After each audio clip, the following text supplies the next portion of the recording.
familiar, Guilherme? Vamos em frente. A agricultura familiar é responsável por uma parte importante aí dos alimentos que chegam à nossa mesa e também pela movimentação da economia em muitas comunidades rurais. E pensando em fortalecer esse setor e incentivar práticas mais sustentáveis no campo, a Itaipu Binacional e o Programa das Nações Unidas para o Desenvolvimento estão lançando aí um projeto Caminhos Sustentáveis, Inovação, Renda e Conservação no Campo. Para falar mais sobre esse projeto e sobre o impacto dessa iniciativa no campo e também para nós, né? A gente conversa agora com o Ronaldo Juliano Pavlac, que é gerente da Divisão de Ação Ambiental da Itaipu. Ronaldo, bom dia, tudo bem? Olá, bom dia, tudo bem com vocês? Tudo jóia, obrigada por estar aqui com a gente, tá? Ronaldo, a gente queria que você explicasse, em primeiro lugar, esse projeto Caminhos Sustentáveis, qual que é o principal objetivo dele no campo e qual que é o principal resultado para a gente? Não vou falar campo e cidade, porque mas é para todo mundo, né?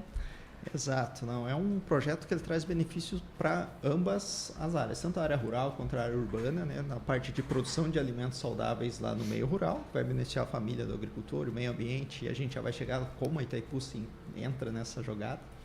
E para o público urbano, que está produzindo alimentos saudáveis, em sua grande maioria livre de agrotóxicos e tal, que vai ser muito benéfico para a saúde da população. Né? Quantos agricultores ligados à produção familiar rural a gente tem aqui em Foz hoje? Tem uma ideia? Hoje, na região de Foz, ligada à agricultura familiar, a gente trabalha basicamente com duas organizações muito fortes aqui, né, que é a Profoz e com a Foz, que a gente está lidando em torno de 100 agricultores que trabalham diretamente com a agricultura familiar, com foco aí para a agricultura orgânica. Né?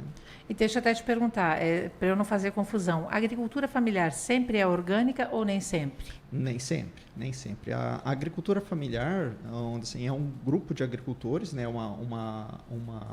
a família, um percentual de agricultores familiares, né, de agricultores que trabalham majoritariamente com a mão de obra da família. Então, ali se enquadra nessa linha. Uhum. E aí tem alguns critérios também relacionados a tamanho de área, no caso, 4 módulos fiscais, falando tecnicamente, né, que é uma área que corresponde aqui na região em torno de 70 hectares, né? Mas que o percentual, majoritariamente a renda, ela tem que vir da propriedade, não vir uma renda de fora. Então, isso que caracteriza os agricultores familiares. É aquela questão da produção mais manual, não é tanto maquinária, é mais força braçal mesmo, né? Exatamente. E a gente diferencia também, muitas vezes, os agricultores familiares pelo tipo de produção que eles têm, né? Então, os agricultores empresariais normalmente vai trabalhar com culturas mais extensivas, soja, milho, uma produção integrada de aves, suínos, a gente acaba tendo um pouco maior nesse sentido, enquanto os agricultores familiares acabam tendo uma diversificação maior de produção. Então, as hortaliças que a gente consome, um feijão, a mandioca, outros produtos de diversidade alimentar, são produzidos, frutas, verduras, né? São produzidos pela agricultura familiar. Aquele queijinho de colônia, aquele porquinho, né? Exatamente. Então, Coisa boa. O plus ali, o adicional da alimentação acaba vindo da agricultura familiar. Né? E quantos agricultores e quantos municípios devem ser atendidos por esse projeto aí de vocês? Que é um alcance regional, né? Exato. Ele vai alcançar onde assim, tem possibilidade de atendimento em todos os municípios do estado do Paraná, então os 399 e mais 35 municípios no sul do Mato Grosso do Sul. Então, que é a atual área de atuação da Itaipu Binacional. Agora, você vai chegar em todos os municípios, vai depender também da demanda e dos agricultores que estão lá, mas tem possibilidade de atendimento em todos. Pelo Caminhos Sustentáveis, hoje a gente tem a possibilidade de atendimento de 5.000 famílias, né, de agricultores familiares nessas linhas e suas organizações. Porém, a gente tem outros projetos também, outros que já estão em andamento, que hoje atendem em torno de 2.800 famílias aqui no Paraná, também de agricultores familiares. Então, ao total, a Itaipu passa de 7.500 famílias que serão atendidas aí com assistência técnica e extensão rural. Eu vou fazer um comentário aqui de observador externo, né? Porque eu percebo assim, né? Posso estar falando bobagem, mas eu lembro que nos anos 90, quando houve um processo bastante acelerado de mecanização, o que a gente via era o pessoal deixando o campo, né? Muita gente ali vendendo as suas terras, deixando o campo. Eu tenho percebido que nos últimos anos tem ocorrido ali até uma permanência maior, algumas famílias até que estavam ali com a fazenda não tanto em uso, devido a alguns incentivos para a agricultura familiar, voltaram, né, a cultivar ali vários produtos e hoje estão mais ligados, até mais conectados ali com o campo. Você tem percebido isso também, uma valorização dessa questão de agricultura familiar, de produção orgânica, de colher aqui na região e fornecer aqui mesmo, né? As próprias empresas buscando fornecedores locais?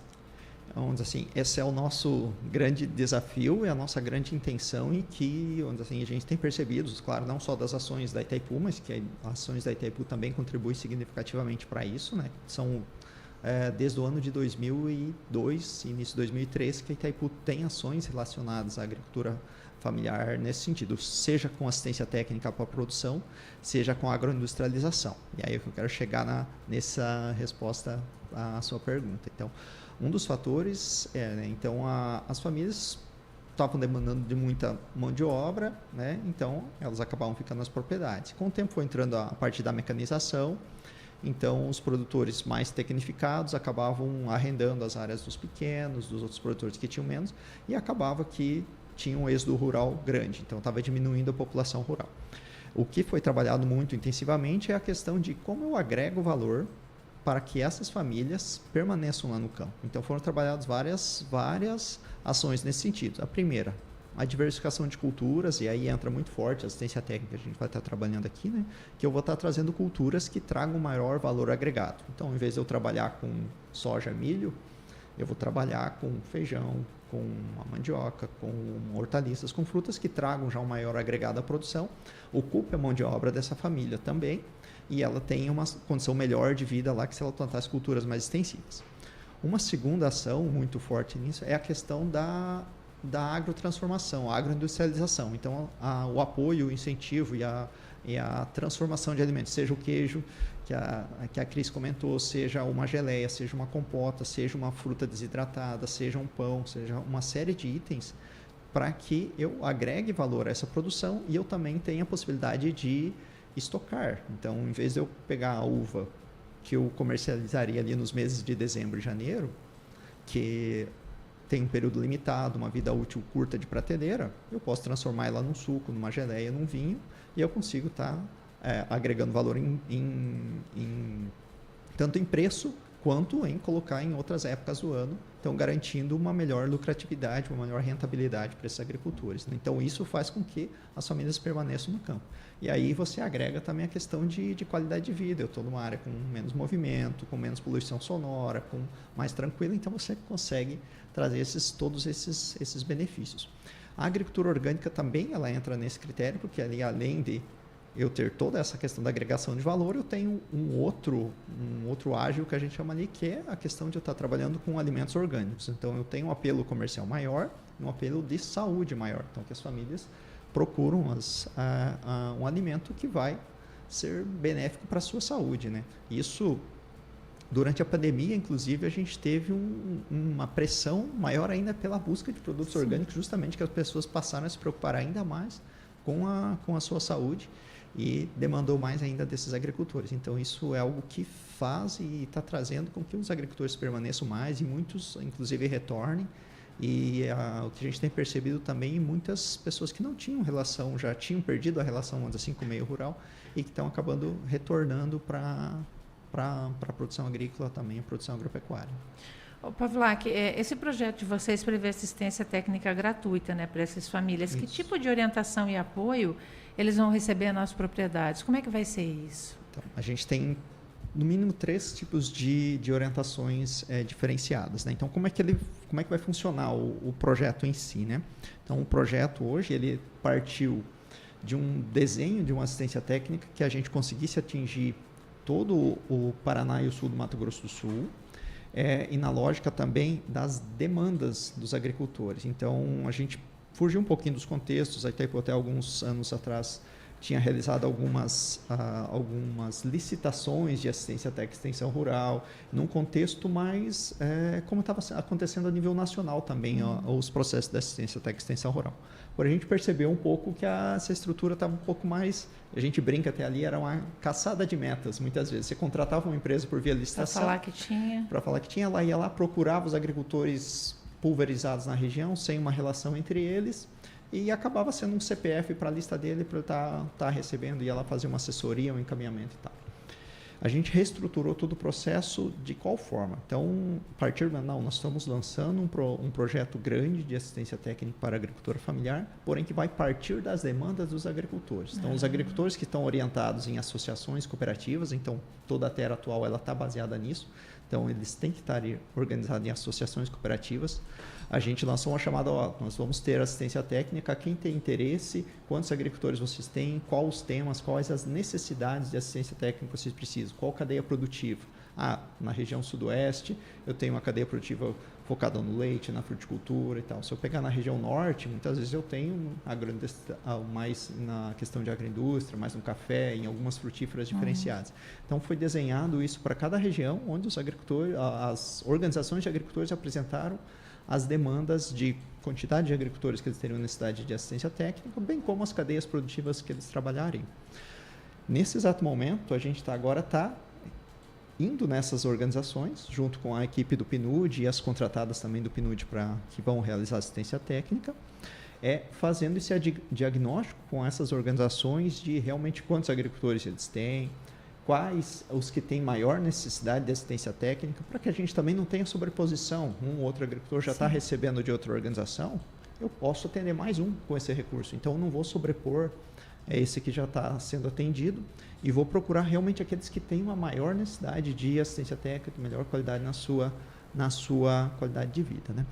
E qual que é o critério para esses agricultores receberem, né? Então, primeiro, ele estar organizado em associações cooperativas, ele estar enquadrado enquanto agricultor familiar, né, que hoje o que garante esse atendimento é ele estar ativo no CAF, que é o Cadastro Nacional da Agricultura Familiar. Então, é que dá direito a uma série de benefícios sociais e outras políticas públicas, a exemplo da própria assistência técnica. Então, é por isso que a Itaipu faz, porque ela está vinculada a essa política pública aí da assistência técnica e extensão rural e consegue estar atendendo adequadamente aí os agricultores.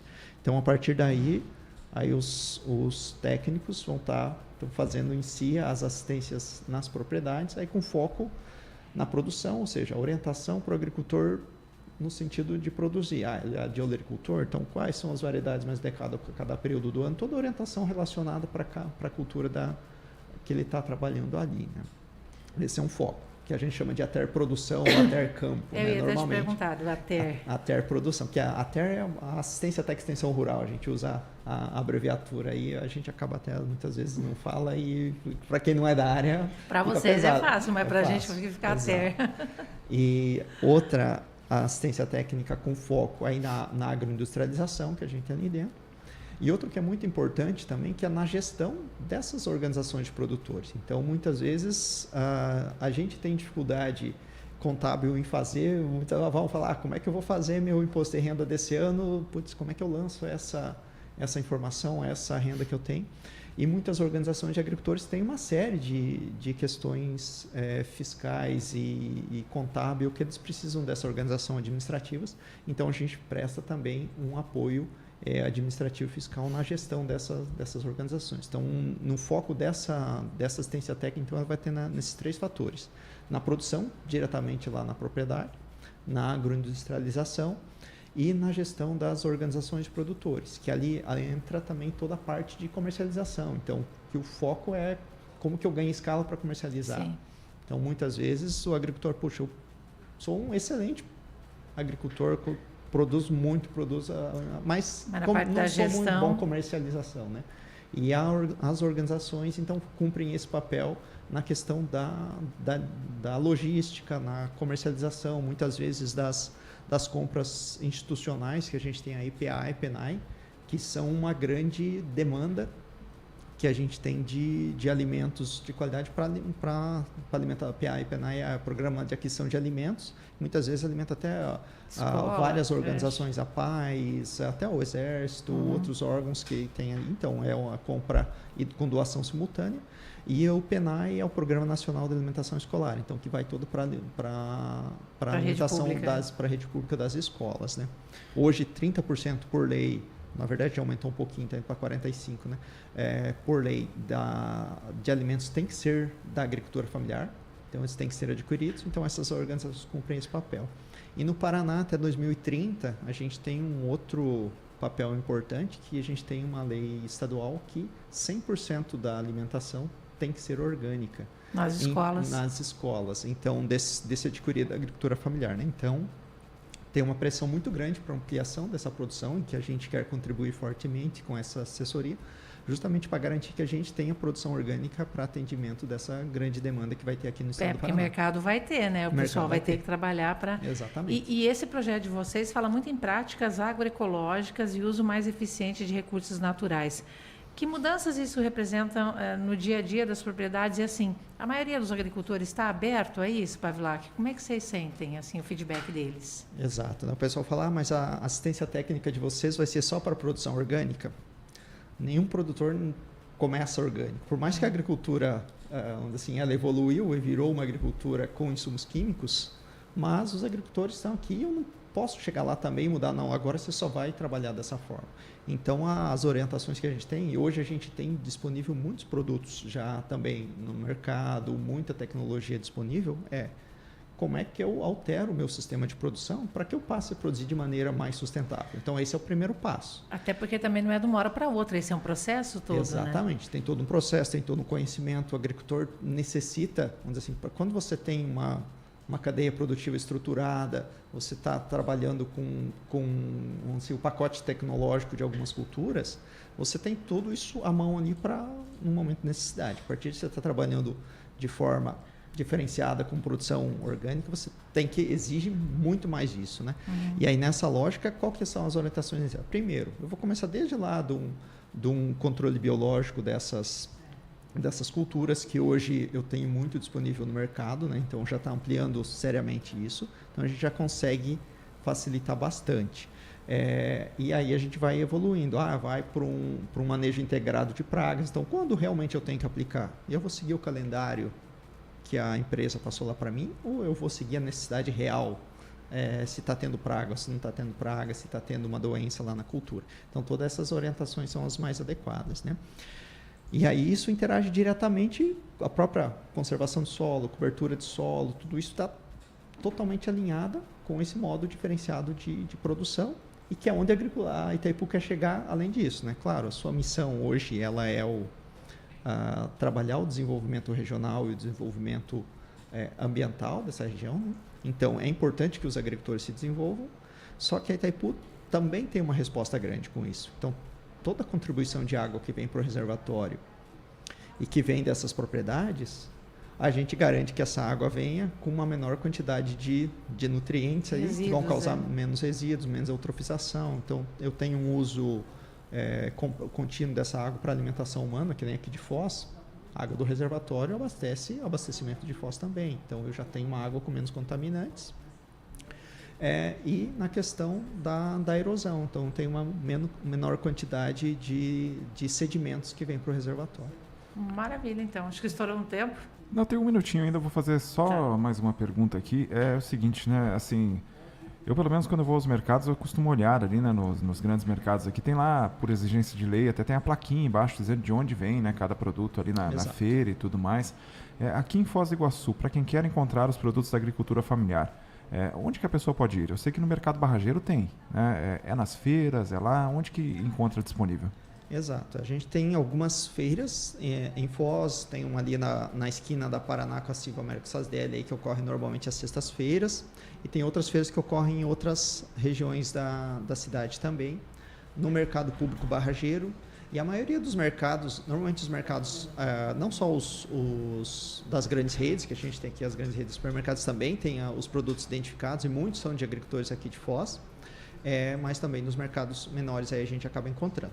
E no mercado barrageiro em específico, né, a gente tem boxes das duas cooperativas que são aqui de Foz, das duas organizações aqui de Foz, né, que é a Aquafoz, cooperativa da agricultura familiar, e também da Aprofoz, que é a Associação dos Produtores Familiares e Orgânicos de Foz do Iguaçu. Conversamos aqui na CBN Foz com o Ronaldo Juliano Pavilac, ele que é gerente da Divisão de Ação Ambiental de Itaipu. Muito obrigado pela participação aqui na Rádio Que Toca Notícia. Eu que agradeço, uma grande oportunidade aí também da gente estar divulgando essas informações, são importantes para os agricultores participarem aí conosco. Obrigada.